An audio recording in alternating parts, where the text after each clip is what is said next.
Hey guys, Harsh here. Welcome back to my channel, and today I have another Vistara Airlines aircraft for you guys. So this is the Boeing 737-800, and I actually did a quick research before doing this video, and I actually found out that Vistara only had one 737 MAX in their whole fleet of their 61 aircraft. So I mean, this is a pretty rare model, you could say, and also a very nice registration number, which is VTTGG. So I mean, it is quite weird to say that, and if you want to say it in the military lingo style, that would be Victor Tango Tango Golf Golf. So a very premium sort of registration number we have going on over here, like the 0001 number plate we used to have in India, costing 35 lakhs. So without wasting any time, let's get straight into the model. This is a 1:400 scale model by NG model. That stands for next generation model, and I quite actually believe them because their printing quality on the planes is absolutely beautiful to see. And as always, we have the Boeing logo there, which indicates that this is an officially licensed product. And obviously this is not for people under the age of 14 because this is a collectible item and it has delicate parts, so we wouldn't recommend that. So let's just quickly open it and see what we get inside. So quite surprising that the Vistara Airlines only had this one aircraft in their whole fleet and not many after that, because I think that they have seen how bad the 737 is, or whatever the reason might be, but still it's pretty nice to see. And this is the one with the single winglet. I actually was thinking of getting the Jet Airways one. In that, the 737 had this sort of split winglets, which in my opinion looks absolutely gorgeous. So enough talking about this aircraft, we have this out of the box now. So now let's take a closer look at it. So this being an NG model, I think you have seen quite a few now, so there is no sort of compromise going on with the print quality. And I think if you have watched some of my videos on my channel, then you can obviously tell that I absolutely love the printing quality on the NG models. So let's start with the front there, and as you can see, we have antennas poking out, but they are not actually poking out, they are just printed onto the plain body on both the side there, as you can see, which is, I mean, I guess okay, because these are extremely small antenna and I don't think that model makers will be able to physically place them onto them. And if you look at the side there, then we can see we have the signature Boeing pointy nose, and this is actually one of the main things that you can distinguish between the Boeing and the Airbus aircraft, which is their nose. So Boeing being Boeing, we have some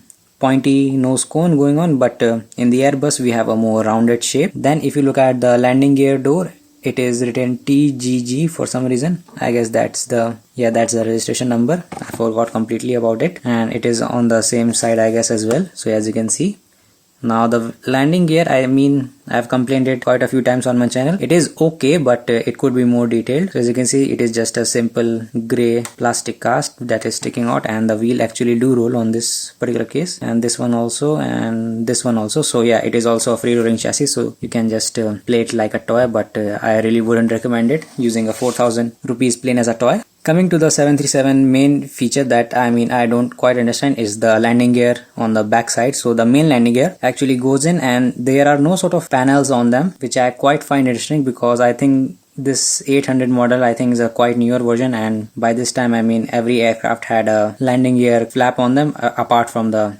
ATR, of course. But seeing that in a jet airliner is pretty strange, but I think there have been some good reasons to do so as well. Now back to the cockpit again, we can see we have the windshield wipers there, which are painted on, and they are, I think, placed very perfectly with how small they are and how the plane body is sort of curved, so printing anything on them is quite a difficult task. NG models always done a pretty good job at printing the decals onto the plane body. Then if you move to the sides there, we can see we have the giant Vistara logo along with its emblem, which is, I am not sure if it's a lotus or not, but we'll surely check that out. Then we have the door, which is, I think, quite nicely detailed. Let me just zoom in on it so you can see it better. So I mean, this is as far as I can go without destroying the quality on the camera, and it is quite nicely detailed, but the text or the instructions, I mean, are quite vaguely printed on it. So I mean, I actually blame that on the ink, because when you place the stamp, may have the detail, but the amount of ink that you use, it could splatter all around and destroy the pattern.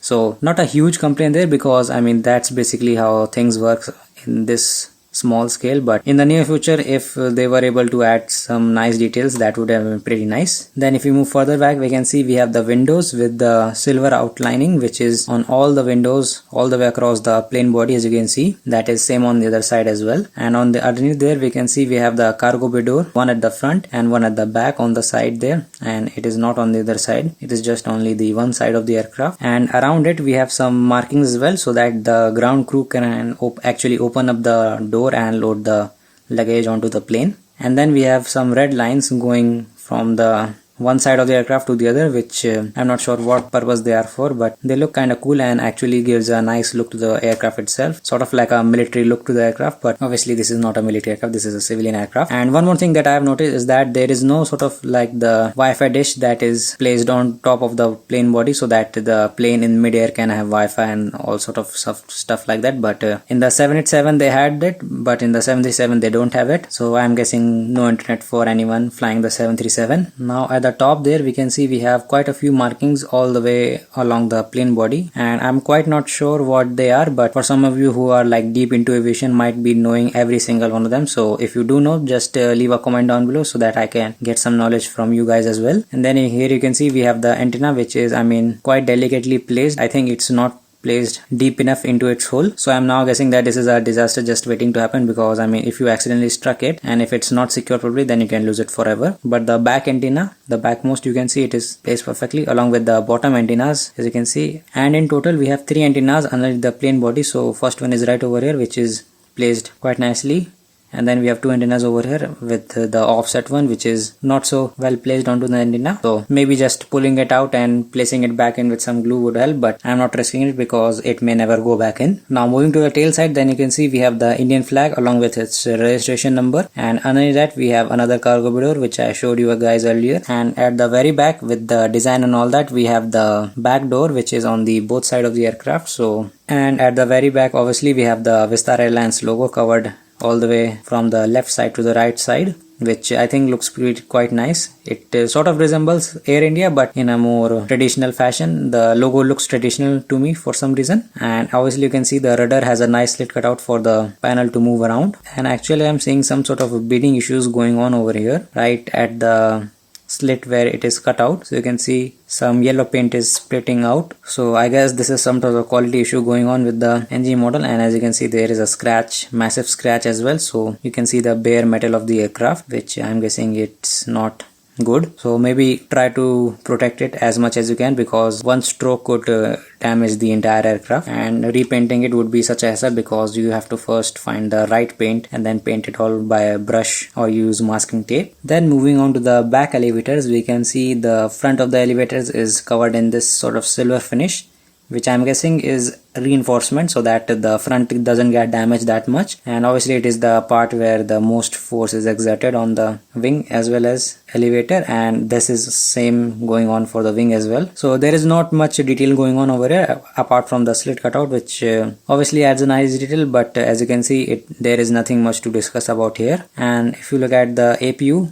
then you can see we have just a dab of silver paint going on, but obviously this could have been more detailed with the hole and all that stuff, but they have just sort of cheesed their way out of this. So not really a huge fan of this work. But in the 787, if you look at it, it has a very nice detail. Obviously that's a bigger aircraft, so I think they were able to add more details. Now here you can see we have doors that open on the plane wing, so they have sort of these marks going on so that in case of emergency, when the plane lands in water or whatever, they can quickly open these 4 doors, 2 on both sides, and these arrows sort of indicate where the person should go so that they don't get hurt. So this is a pretty nice detail and adds a very nice look to the plane as well. And if you look at the rest of the wing, then you can see we have some sort of panel markings going on along with the slits for the air brakes, flaps and the aileron, which are somewhat visible, but would have been nice if they had some deeper grooves, and when the paint is applied to them, they actually maintain their depth. Now if you look at the winglet design, then as you can see, there is not much there apart from the little purple paint on them. But if you look at the inside there, you can see we have the Vistara logo sort of visible, but I'm quite not sure what to make of it. So let me just try to zoom in with my camera and see if it is